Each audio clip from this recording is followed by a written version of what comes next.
Last year I told you guys this is going to be bigger than kernel processing. That was my speculation. And it's going to be bigger than kernel processing. And ironically, it's kernel processing that's going to make it bigger. And here's what happened about 15 years ago. We saw all these kernels of corn in the manure. That's almost 20 years ago, and suddenly we go, well, that corn's going to waste.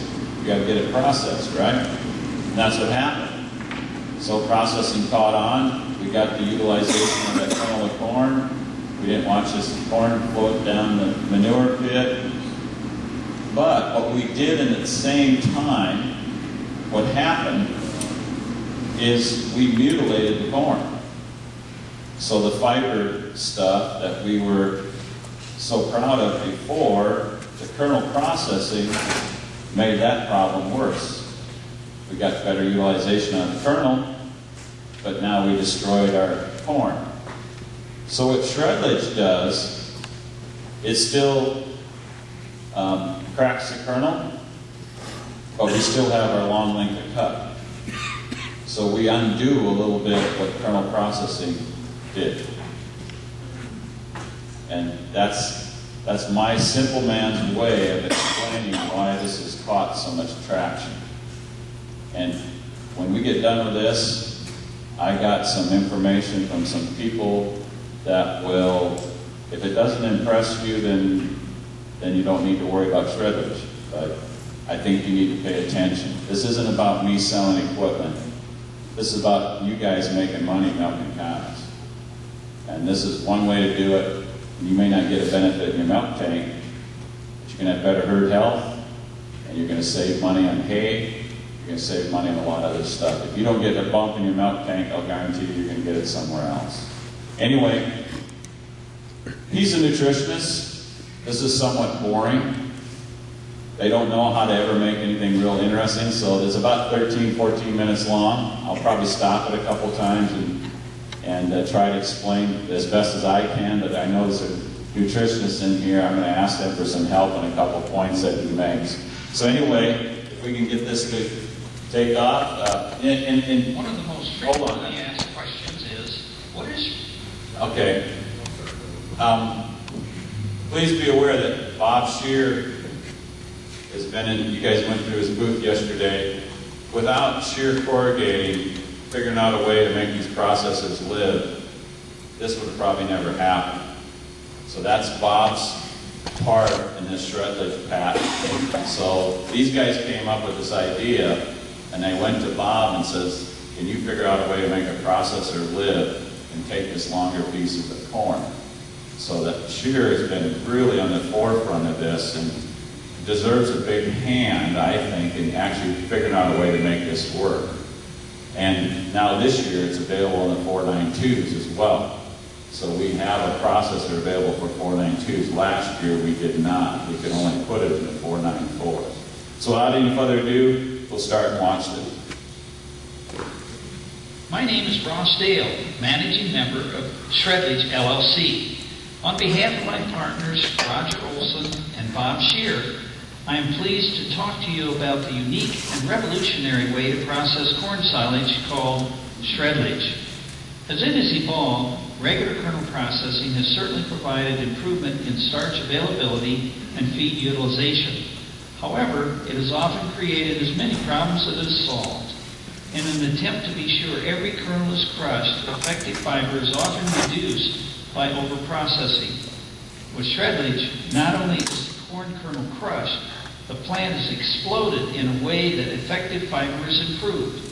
Shredlage is indeed ushering in a new era of forage and grain processing technology. Been driving with, it's got about 100 hours on it, and almost all those hours were put on with Shredlage on it. We probably had 15, that might even be 17 different guys, different farmers run it, and we did a certain amount of Shredlage everywhere.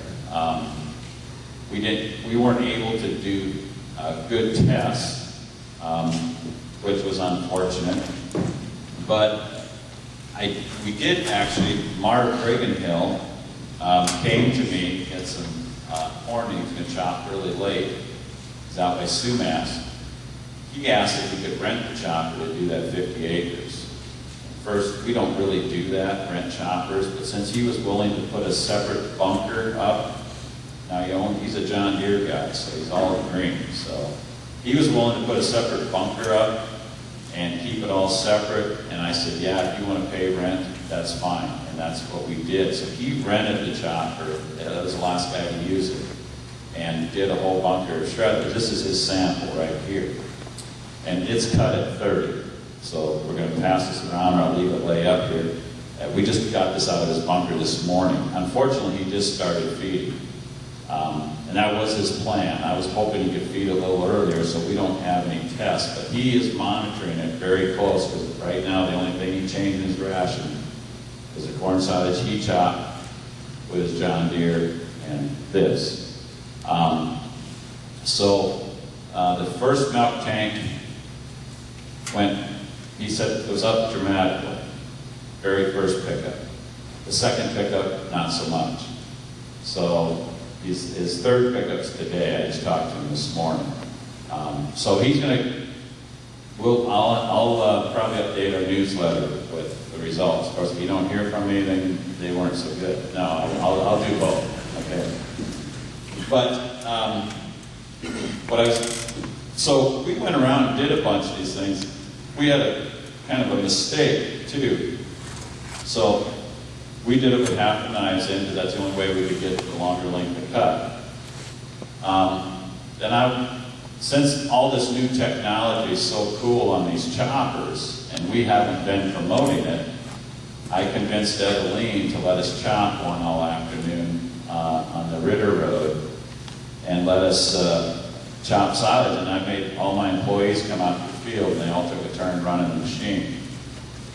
And we did the first load, I checked it, and then after that, it was just getting everybody in the seat and let them chop a couple loads. And so when you got 30 employees, you're trying to get them all in the seat. And they got to play with the row track and the spout track and the camera.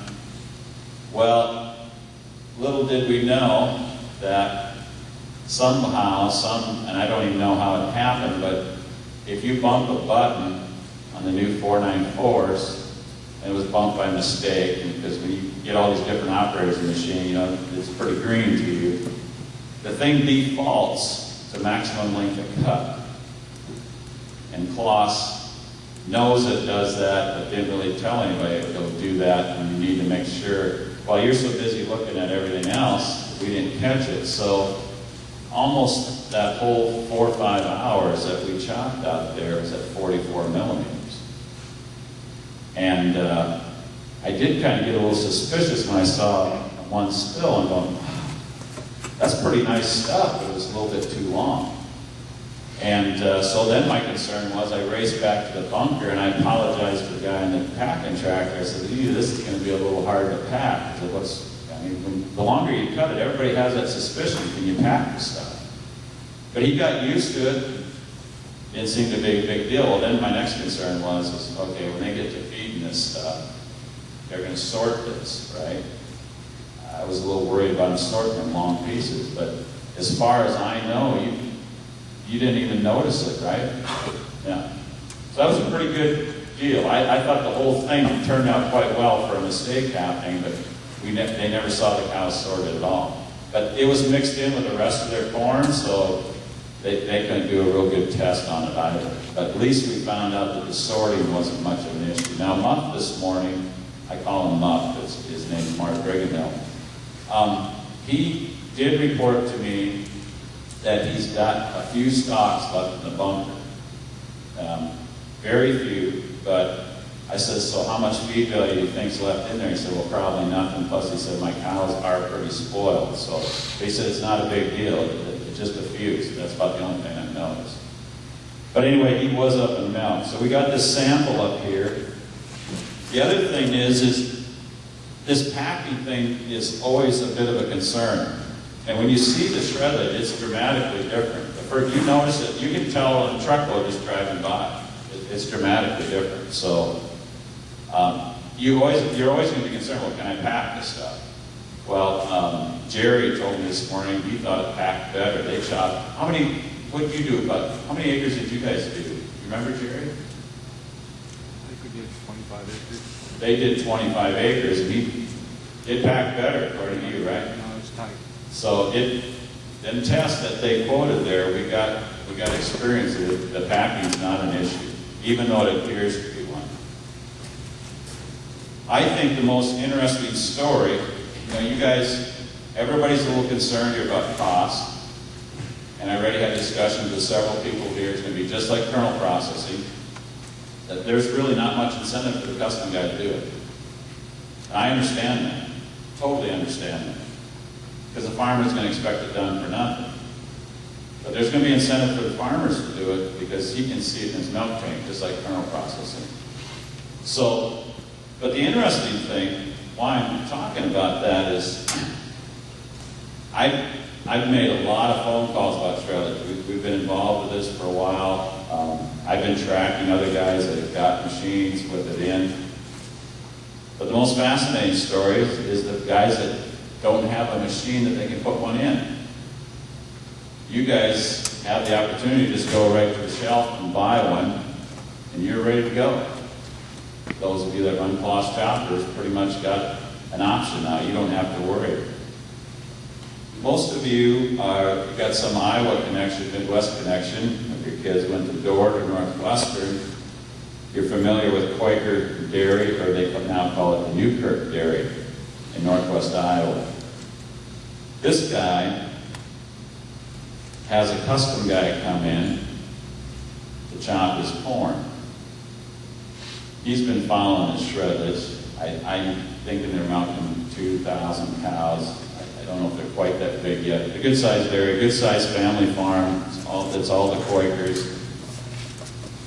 This custom guy's got a new hound, brand new hound. Has always had new hound. A friend of mine is his dealer. He hauls the dealer out there and says, hey, look, this customer wants Shredlage. And we're either going to figure out a way to get them rolls in my chopper, or I got to buy CLAAS. Now that's a pretty big commitment. And so they went ahead, bought rolls from Scherer, and did all the development themselves, rebuilt the KP, made it heavier, did all the design work, and stuck it in that new hound and did his corn. Now I can tell you what, he spent a lot more money than what you guys are talking about spending to satisfy that customer. That customer attracted feverishly.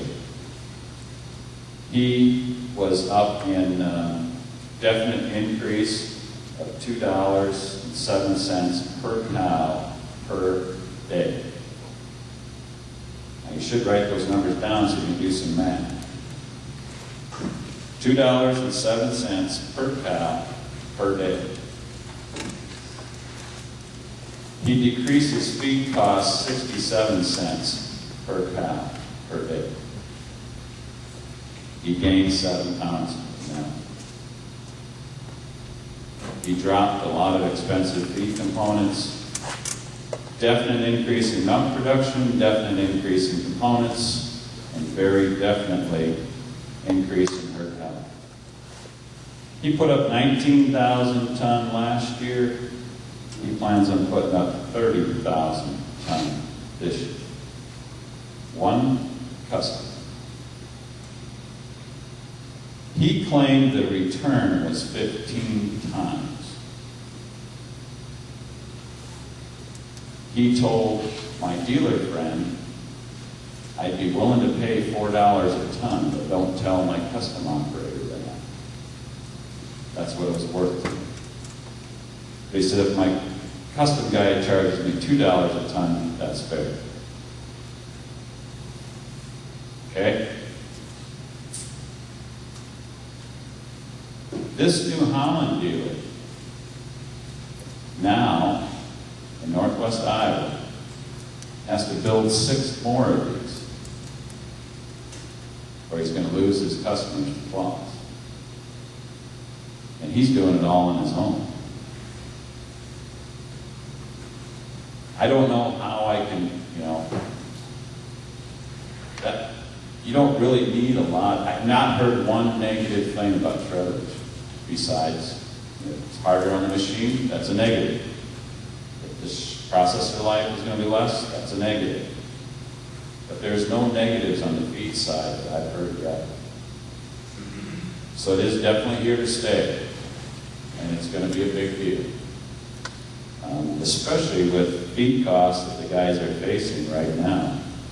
And you can grow your own corn silage, it's obviously the cheapest thing you've got on your farm. And it beats buying stuff. They're at 26. Yeah.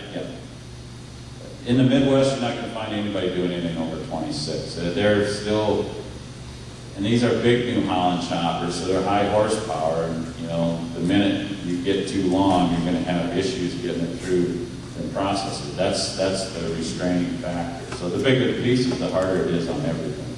But they're set at 26. Good question. Did I go too fast? Any other questions?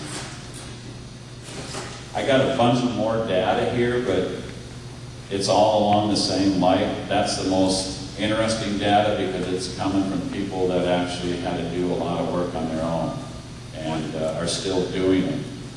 And to date, nobody builds a Shredlage processor. I don't know, last year, did I tell you guys about how I got caught up in the Deere blogs and the John Deere blogs? I think that happened after last year. I wrote a newsletter talking about Shredlage. And this is kind of fascinating because little did I know that after the newsletter came out, some John Deere guys got a hold of John Deere and says, hey, this Scholten guy wrote in his newsletter about this Shredlage. What's John Deere doing about it?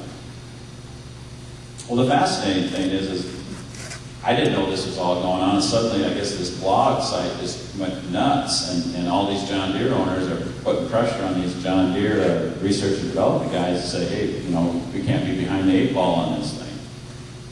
And of course, my son works for John Deere, he sells for John Deere for RDO and Pasco. He said, Dad, you better go look at this website. And I'm going, oh my stars.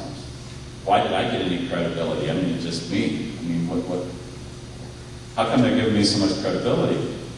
But the fascinating thing is they couldn't deny anything I stated. But then what they did do, poo-poo, nah, that's not a big deal. Scholten doesn't know what he's talking about, and just no evidence, except what they did do is they critiqued the first trial. Now, this has been going on for 3 years. The first year they had 5 prototypes out. Is that right, Bob? You had 5 units running? And then the next year, well, the first year was a prototype, and then you had 5 units, and then the next year you had 30, right? Something like that? Okay. Well, the first year was a little bit hodgepodge, and of course, right away John Deere goes on their blog and says, well, wait a minute, them first time trials, that was against the 6810 John Deere. That's old technology, and so our new choppers would do a lot better job. And my son showed me that, and I said, that's really funny, because John Deere's technology is still that 6810. They haven't changed the same thing. I mean, it's still the same technology. I mean, sure, they made some minor improvements, but their design has not changed at all. But it's interesting, that was the only thing they could do, and they poo-pooed it, and they tried to answer these blogs. Well, it's interesting, last fall, that John Deere says, no, we're not doing anything. Well, last fall, they have a unit running around Pasco doing this Shredlage that they claim was not worth it. So trust me, they're on they got what they call a K-Star KP, and if you see one of them, it looks like a spiral fish or something, but worm-gear drive run against each other. It's not going to work, and it didn't even last 3-4 hours at Pasco, and they brought it back. They couldn't make it work. So it's out there. The competition recognizes it, and for a New Holland dealer to go through the steps that they go through in Rock Valley to get this done. I mean, that's a lot of work to design. I wouldn't do it. As much as I love you guys, I'm not big on this building stuff. We've never made money yet building stuff, so they're undertaking a big project. And Steve and Woody are hitting each other because they hear me grind on it every time I give them a project to do how expensive it gets.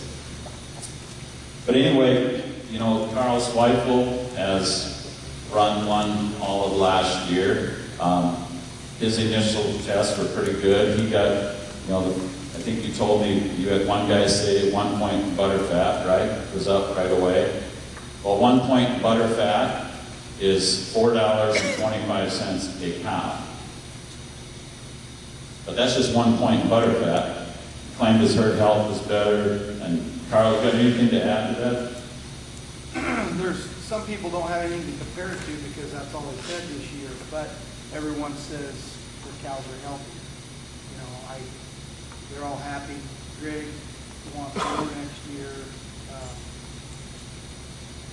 You know, and our corn dried down more this year than this is the first year I ever chopped corn, so it was dry and it packed hard. It dug out of the pit hard. People were worried about it not packing like you said. But cows are healthy and they're milking more. The numbers aren't, no one paid me any more money to do it, so they're just saying there's a couple pounds more when they switched from the shortcut to the Shredlage, they saw a difference. So that's, even 1 point of test is $4.25 a cow. If that's all you get out of it, you milk 1,000 cows, so that's $4,000 a month. Pretty easy math. If that's your cow numbers, at 500 cows, it's half of that. So there's a lot of stuff out there. I've had other guys that I called were up 2 pounds in milk. You know, there again, none of the guys that I talked to that fed Shredlage are going back. They're not. They're going forward with Shredlage. So the data will keep coming in. I think if you go to some of the studies that you saw in here, the data is going to be the same thing. Oh, I was going to ask John a question. These guys, these nutritionists start talking in Greek to me. What is ruminal incentive? What is that? Where's John go? He left? Oh, you had a meeting. Okay. Does anybody know what ruminal incentive is? What the guy was talking about? No? Okay. I was going to ask him about that. I don't know either. Okay. Any other questions on Shredlage?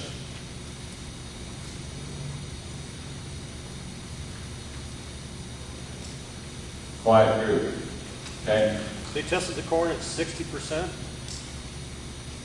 What's that? They cut the corn at 60%. He showed some of that. It didn't seem to make a lot of difference where the corn maturity was.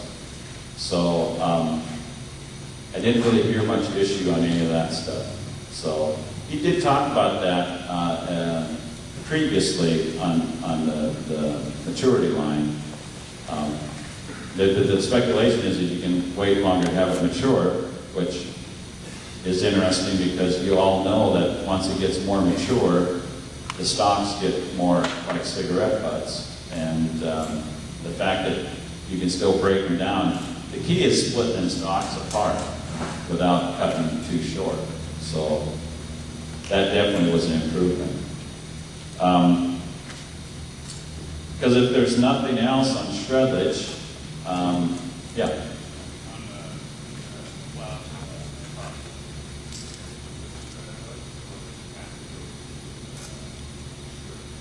The question is with a CLAAS processor or a normal shear processor with the normal rolls in it, can you do Shredlage? Good question. You can. It's not going to have the same effect. the big deal is you got to get your length of cut out there. The only way you're going to simulate the Shredlage product is get a longer length of cut. And the problem that's going to happen is you're going to plug. It's not going to keep going.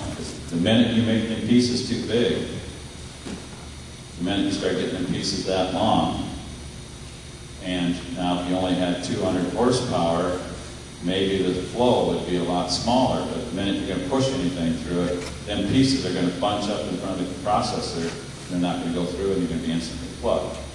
I mean, we faced that already. We used to struggle to get anything over 3/4 of an inch through. And when it plugs, the first thing the guy does is shorten up his length of cut, because it's not fun unplugging those things. So that's going to be the issue. And you're not going to get the same kind of processing because them rolls are corrugated, they got notches in them, and they're designed to tear the product apart. Where a kernel processor, normal rolls, are still just going to run it through. And you're not going to totally match that product. You're going to be able to see the difference in the product. If you ran them both, you were able to get them long pieces through, which I doubt day in, day out is going to happen. You're not. My experience has been, you can try it, but you're going to give up. Because it plugs, it's over. And John Deere has a bigger issue with that than Gloucester. Typically, I go out and very seldom do I see a John Deere cut anything over 17, because they just don't dare run any longer than that because it starts plugging. So I don't know how you're going to get 26 through, because it plugs. Am I right, Bob? Yeah, pretty much. Okay. Standard process would be heavy. Yeah, Bob's comment, there's two things. So it's and the other issue is they found out right away, saying the processor just blows up. I mean, it's not going to live because the pieces are too big. And so it's just not going to live. You're still trying to get it through the same gap, so it's just not going to live. Even a shear won't live? Well, that's him saying that. I mean, that's why they built it different. Them are shear processors, but they're Shredlage machines, and they're built a lot heavier. I can tell you they're a lot heavier. So the rolls are bigger too. The rolls are bigger than the standard rolls. So. How long would it take them to wear out or blow up or whatever? Because they're already saying that the rolls aren't going to last as long on the Shredlage processor. So Well, I if you're maintain going to that. have to rebuild the whole thing anyway after a year, would it make any difference? You know, if you have to rebuild the whole normal processor or the whole... I think Bob will support me that you're not going to make it. You're going to have issues. Right. So with a standard machine, you're going to try to cut it at 26, you're going to have issues. And it isn't going to be the same product, because that's a fair question. It's a very good question, because Pete DeHaan is cutting at 26, but his product looks nothing like this. And he's got two shear processors. Okay? He's got a 900. So he's been supporting this theory for a long time. He's been doing this since I sold him the 900, because he tried to do it with his Deere and gave up. Just boom, it's over, and he's all John Deere. And he said, Duane, you can come down here and make this thing run. Well, Bob helped me because we changed the speeds of the standard KP, but he didn't make the first year. But he didn't care. He said, Duane, I'm after this product. So he keeps two processors, and they never make a year. He milks about 1,000 cows, it brings up feed for about 1,000 cows. So Pete's been doing this for a while. He's at 26, but it's, yeah. But his product does not look nothing like this. So it's still different.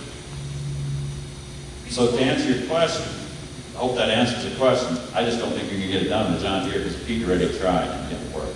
So, and even with the CLAAS, when he sees this, because he's big on this particle length,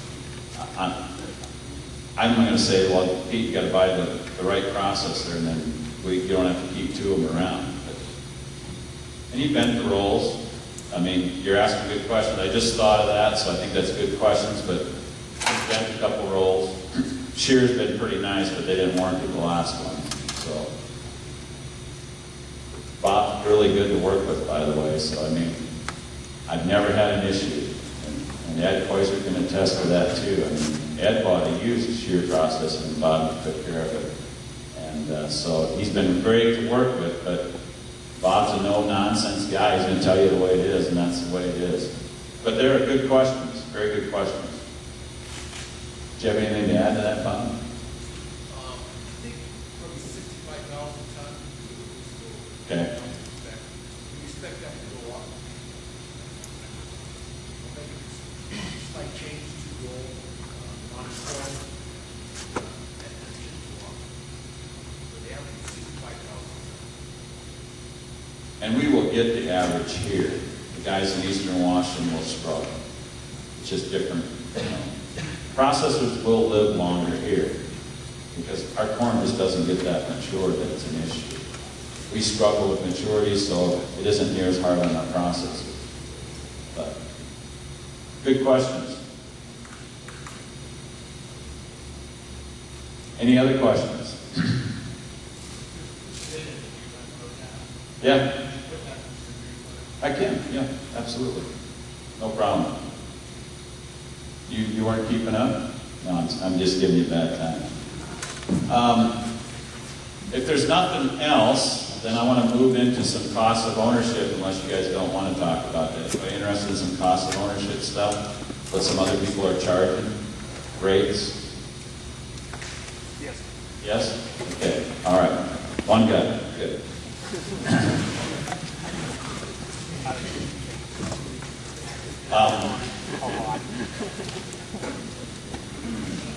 Every year I try to talk to different operators from different parts of the country. Last year I used